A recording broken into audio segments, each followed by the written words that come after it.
est-ce qu'une prophétie donnée sur la vie d'une personne peut ne pas se réaliser? Est-ce qu'une prophétie donnée sur la vie d'une personne peut ne pas se réaliser? Amen. Et pourquoi? Pourquoi elle ne se réalisera Ok. pas? Amen. Amen. Alors, déjà, une des choses qu'on a apprises à l'école du prophète, c'est les différentes formes de messages prophétiques.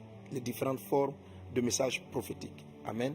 Une prophétie se réalise. Voilà, mais je veux qu'on voit les différentes formes. Je demandais à la comme vous pouvez m'envoyer l'image de des différents types de prophéties avec la tour prophétique. Avec la tour prophétique. Donc c'est un rappel de certaines choses qu'on a étudiées et puis pour te motiver à suivre l'école des prophètes. Voilà. Hein? C'est d'être beaucoup dans l'école du prophétique sur le mariage, mais à suivre l'école des prophètes pour savoir de ce dont il s'agit. Alors, dans le tableau et celui que tu as vu tout à l'heure à l'écran, on te présente 1, 2, 3, 4, 5, 6 formes que peut avoir un message prophétique. Okay? On a celui qu'on appelle les arrêtés. Je vais demander au pasteur ici présent de lire par exemple, Pasteur Djati, tu peux lire Genèse chapitre 6, verset 13. Pasteur Wadja, tu peux lire Genèse chapitre 41, verset 31. Genèse 6, 13 et Genèse 41, verset 31. Pasteur plus qu'après toi pour Ézéchiel chapitre 33, verset 12.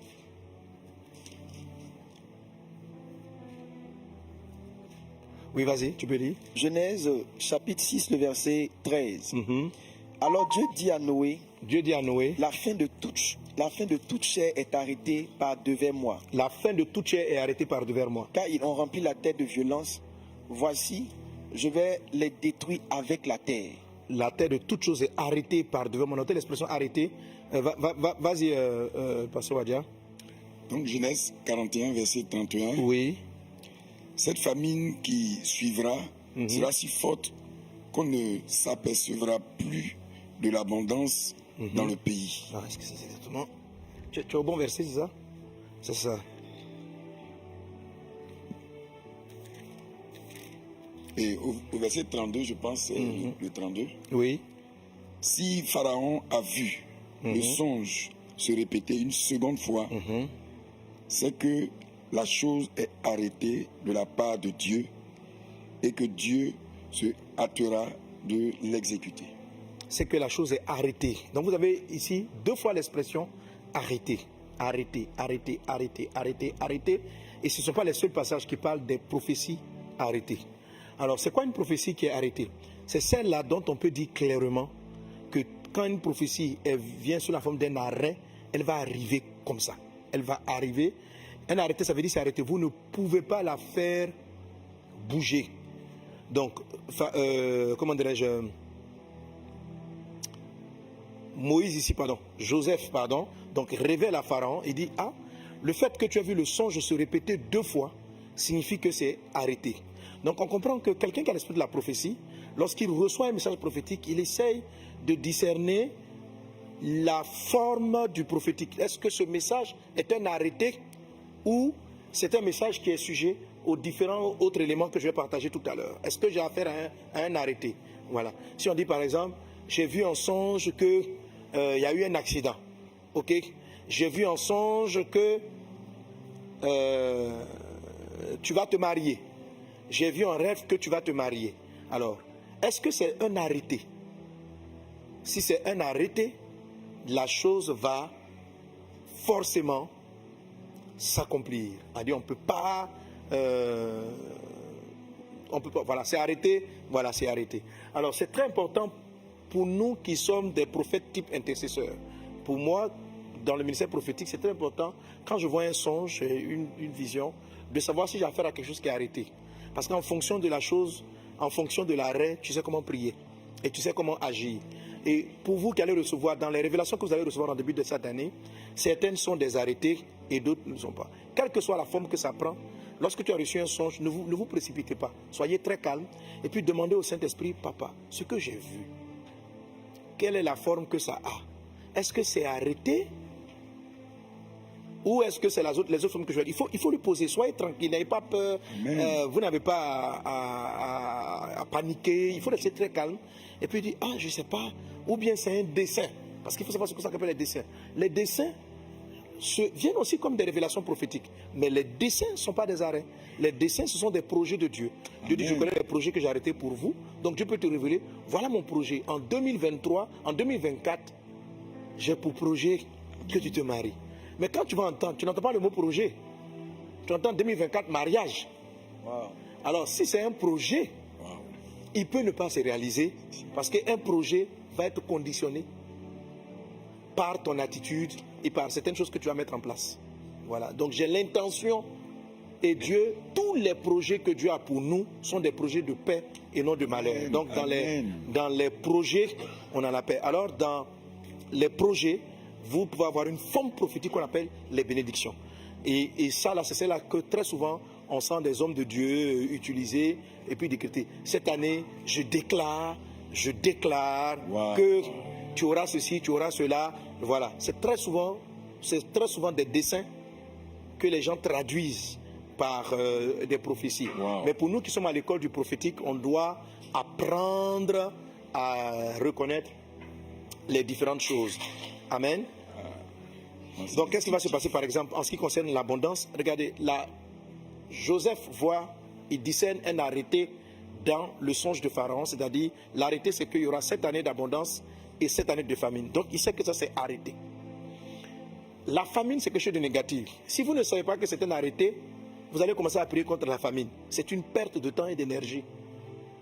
Si vous savez que la famine est arrêtée, ça vous donne l'opportunité pour vous qui priez de vous focaliser sur quelle est la sagesse de Dieu pour changer cet arrêt en opportunité.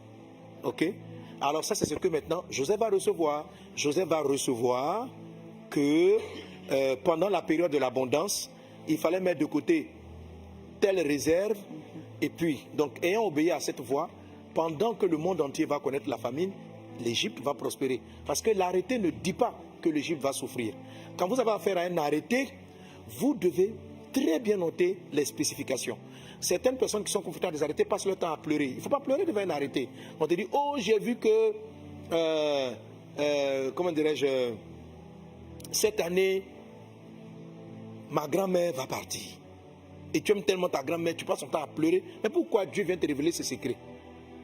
Tu peux par exemple profiter pour dire, oh Dieu, si cela a arrêté par devers toi, je te supplie, saisis-toi de cette opportunité et fais régner ta gloire dans notre famille, dans notre maison, etc. Pourquoi? Parce que les cœurs seront déprimés, les cœurs seront en détresse et ils sont souvent très favorables à ce que Dieu fasse quelque chose. Donc quand Joseph voit qu'il y a un arrêt qui a 7 ans de favorable et 7 ans de difficulté, il va faire en sorte, par la sagesse de Dieu, de transformer la difficulté en opportunité. Amen. Amen. Si la prophétie n'est pas arrêtée, elle sera un décret. Demande un décret. Vas-y, Pasteur Prisca. Ézéchiel 33, 12. Ézéchiel 33, le verset 12. Et toi, fils de l'homme. Et toi, fils de l'homme. Dis aux enfants de ton peuple. Oui. La justice du juste ne le sauvera pas au jour de sa transgression. Et le méchant ne tombera pas par sa méchanceté le jour où il s'en détournera. De même que le juste ne pourra pas vivre par sa justice au jour de sa transgression. Oui. Amen. Bon, il faut lire en fait tout le passage pour comprendre. En fait, ce que Dieu dit ici, c'est que Dieu dit, dans Ézéchiel 33, il faut lire tout le contexte, le temps est manqué. Si je dis aux méchants, le verset 13. Voilà, verset 13. Tu mourras. C'est quoi? Va lire la phrase. Lorsque je dis au juste qu'il vivra, s'il se confie dans sa justice et commet l'iniquité, toute sa justice sera oubliée. Et il mourra à cause de l'iniquité qu'il a commise. Donc, si Dieu vient prophétiser en disant au juste, tu vas vivre, je te donnerai l'abondance, je ferai ceci. Maintenant, lui, parce que Dieu a dit ça, il se confie dans sa justice et puis il commet l'iniquité, il va mourir. Il va mourir. Et puis maintenant, donc, si on dit au pécheur, tu mourras. Verset 14. Lorsque je dis au méchant, tu mourras. Oui. S'il revient de son péché et pratique la droiture et la justice, s'il rend le gage, s'il restitue ce qu'il a ravi, s'il suit les préceptes qui donnent la vie, sans commettre l'iniquité, il vivra, il ne mourra pas. Il vivra, il ne mourra pas. Donc, ici, vous voyez que ce n'est pas une prophétie arrêtée. Mais qui dit tu mourras? C'est Dieu qui parle. Est-ce une prophétie?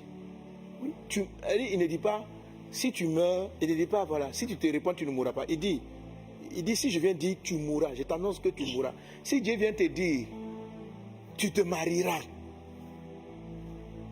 c'est un arrêté ou c'est un décret? Ça, c'est un décret. Un décret vient comme un arrêté, ça vient comme une prophétie directe. Parce que tu es dans certaines dispositions. Si, en cours de route, tu changes les dispositions, tu deviens orgueilleux. Il dit, par exemple, je ferai de toi un homme de Dieu influent sur toutes les nations. Beaucoup de gens ont des prophéties sur leur vie qui sont des décrets. La plupart des prophéties sont des décrets. Lorsque Jonas arrive à Ninive, regardez la prophétie est claire. Il dit, Ninive sera détruite. Il donne le temps. Ninive sera balayée. Il ne leur donne même pas l'option de repentance. Mais quand le peuple entend la parole et que le peuple se répand et qu'il revienne à Dieu, Dieu change d'avis. Et Dieu vient dire, voilà, Ninive ne sera plus détruite. Je vous donne encore un temps. Lorsque Dieu a annoncé à Akab qu'il allait mourir, Akab s'est repenti. Et quand il s'est repenti, le prophète est venu lui dire, voilà, Dieu te sauve. Donc ce genre de prophétie-là, ce ne sont pas des arrêtés, ce sont des décrets qui arrivent, qui ressemblent beaucoup aux arrêtés, qui sont très clairs, très précis, mais qui dans le fond seront conditionnés par l'humilité de la personne. S'il y a humilité, il y a repentance, Dieu peut revenir et puis te donner une opportunité de vivre. Donc ça, c'est ce qu'on appelle les décrets. Amen. J'ai des versets même qui donnent le thème décret en tant que tel. Si je décrète, voilà. Amen. Amen. Je voudrais poser une question, c'est possible? Oui, vas-y. Rapide. Moi, j'ai fait un songe où j'ai fait un accident. Ok. Je suis parti en voyage. À la veille du voyage, j'ai fait un accident. Dans le songe, j'ai reporté mon voyage de 3 mois. En dépit que j'ai reporté de 3 mois, j'ai quand même fait l'accident. Donc c'est quoi? L'accident est arrêté. Ça, c'est quel modèle de... C'est arrêté, c'est décret. Est-ce que mes prières pouvaient faire quelque chose? Mais donc tu as reporté le voyage? Je me suis dit, bon, comme j'ai vu à la veille, donc je ne voyage plus, je vais laisser. Et 3 mois après, j'ai fait le voyage, j'ai quand même fait l'accident. Alors, donc, super question. Donc, si je vois une prophétie comme ça, je fais un songe, j'ai un accident à l'issue d'un voyage. La Bible dit que c'est l'Esprit de Dieu qui interprète les songes. De la même manière que Dieu vous a averti, de la même manière, il a préparé une réponse. Il va vous dire si c'est un arrêté, il va vous dire quelles sont les conditions. Donc, par exemple, peut-être que tu as pris sur toi-même de te dire, je vais reporter. Or, ce n'était pas la solution. La solution ne se trouve pas dans le report. Wow. Ok, la solution ne se trouve pas dans le report, mais peut-être que la solution même se trouvait sur la destination. Wow. Du genre, ne va pas. Donc, mais tu peux recevoir juste la portion. Comme je vous ai dit tout à l'heure, dans le décret, il ne dit pas aux Ninivites, si vous vous repentez, vous serez sauvés. On ne dit pas ça aux Ninivites. Jonas vient simplement leur annoncer la fin, la décision de Ninive. Maintenant, eux, ils sont touchés et puis ils se répandent. D'ailleurs, même Jonas ne voulait même pas leur dire que Dieu est un Dieu miséricordieux. Et eux, ils voulaient que le jugement ait lieu. Mais Dieu est miséricordieux. Ça fait partie de sa nature. Amen. Alors, donc, quand vous avez une prophétie de ce genre, il faut vous mettre et puis savoir. Si vous avez affaire à un décret, ce qu'il y a à faire maintenant, c'est de lui poser la question, ah Seigneur, j'ai vu ce songe. Est-ce qu'il va arriver ou est-ce qu'il est... Donc, je vais reporter jusqu'à ce que j'ai ma réponse. Voilà, il faut avoir la réponse. Et puis si par exemple, après un moment donné, tu sens, quelquefois la réponse va venir par, plus tu penses au voyage, parce que la réponse peut venir par vos émotions, ok? Plus tu penses au voyage, plus tu es triste, plus tu es mal à l'aise. Il ne faut pas bouger. À un moment donné, tu penses au voyage, tu sens que tu as la paix. Mais même quand tu vas sentir la paix, il faut lui demander, est-ce que tu peux partir? Et puis il va vraiment te conditionner, bon, peut-être quand tu vas prendre, ne passe pas par telle route, mais passe par telle autre route, ne passe pas par telle voie, mais emprunte plutôt tel chemin, ne va pas faire ceci, mais va plutôt faire cela. Wow. Voilà. Parce que justement, peut-être arriver là-bas, voilà. Une fois, je devais aller quelque part dans une croisade là, et laisse-moi arrêter. Quand tu vas arriver, ne mange pas. Tout ce qu'on va te présenter, tu ne manges pas. Ok? On va t'empoisonner. On va tenter de m'empoisonner. Bon, ok. Mais le poison peut me faire. Des fois, je suis arrivé dans des endroits, on m'a dit même que c'était empoisonné, puis il m'a dit pour manger, pour les confondre. Donc, j'ai mangé, il n'y a rien eu. Ok? Alors là, quand j'arrive, on nous fait plein à manger. Je suis avec les frères. Je leur ai dit de ne pas manger. J'ai oublié de leur dire qu'on ne mange pas. Et puis, là, c'est... En fait, je crois que j'avais oublié. Donc, quand moi-même, je me rappelle. Maintenant, comment arrêter Les autres qui étaient contents des victuailles qui nous s'étaient présentées. Alléluia. Amen. Donc j'ai fait une prière. J'ai dit, oh Dieu, il dit, il ne faut pas t'inquiéter, c'est à toi, j'ai dit la parole. Ça te concernait toi, ça ne les concerne pas. Wow. Prie simplement. Voilà, donc après ça, j'ai un peu mal au ventre, et tous. Et puis ça s'est calmé. J'ai dit, bon, vous voyez, mais si moi je mangeais, ça allait être plus grave. Ça allait être plus grave. Mais vous, bon, là, Dieu m'a montré que c'était ça, quoi. Quand j'ai prié, il ne faut pas t'inquiéter, vraiment un petit mal là. Juste pour te m'expliquer que vraiment il n'y avait pas quelque chose de bien dans la nourriture. Ok, gloire à Dieu. Amen. Bref, Amen. quand vous avez une révélation, prenez le temps de demander au Saint-Esprit de vous l'expliquer. Le même Dieu qui vous a parlé va vous l'expliquer par des sensations, par des émotions, par d'autres rêves complémentaires ou par des orientations ou en venant au culte le dimanche, par un message qui sera donné. Ok, voilà, pour terminer avec ça, donc on a les dessins, je vous ai parlé, ce sont les projets de Dieu. Vous les trouvez dans le psaume 33, verset 10 à 11, Ésaïe 25, 1, Jérémie 29, 11. Je connais les projets que j'établis pour toi, sont des projets de paix, non des projets de malheur. Donc les projets de Dieu sont toujours favorables. Amen. Amen. Ils sont toujours favorables. Donc ça, c'est avec les projets, les dessins que généralement sur lesquels on s'appuie pour faire des dessins. Et tous les intercesseurs, ceux qui prient par intercession, vont chercher là le dessein de Dieu. Alors, si vous voulez annoncer, ça je parle des intercesseurs, vous voulez annoncer par exemple, vous voyez un malheur qui arrive à un pays. Pour intercéder, il ne faut pas vous arrêter sur le malheur. Dieu dit c'est arrêter. Ce que tu dois aller chercher, c'est le projet de Dieu. Tu dois dire, Seigneur, quels sont tes desseins pour cette nation? Dieu n'a pas créé une personne, Dieu n'a pas créé un peuple, Dieu n'a pas créé une personne ou un peuple dans le but de le détruire. Donc quand un malheur est annoncé, ça ne peut pas être la volonté de Dieu. Ce n'est pas la volonté première de Dieu. Tout arrêté négatif est une conséquence. Mais seulement Dieu dit la conséquence va arriver, qu'on le veuille ou qu'on ne le veuille pas. Ok? Alors si je prie pour connaître le dessein de Dieu, quel est le dessein de la Côte d'Ivoire? Quel est le dessein de Dieu pour l'Égypte? Quel est le dessein de Dieu? Qu'est-ce que cette nation-là doit être? Alors là, tu commences à valoriser. Donc, Pharaon voit la famine, mais Joseph dit, mais quel est ton dessein? Et le dessein de Dieu lui montre que j'ai choisi l'Égypte pour être le grenier du monde dans cette période de la famine. C'est pourquoi Dieu, je t'ai fait dévancer en Égypte. Parce que c'est ce que Joseph révèle à ses frères.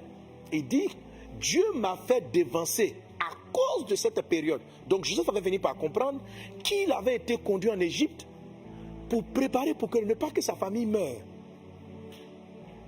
Pour ne pas que sa famille meure, pour les sauver, pour les mettre à l'abri et pour accomplir les prophéties qui avaient été données à Abraham. Donc, mais comme il a eu conscience du dessein, c'est la raison pour laquelle, lorsqu'il rencontre ses frères, il dit, ne vous fâchez pas de m'avoir vendu. Et il a dit, c'est Dieu qui m'a envoyé ici.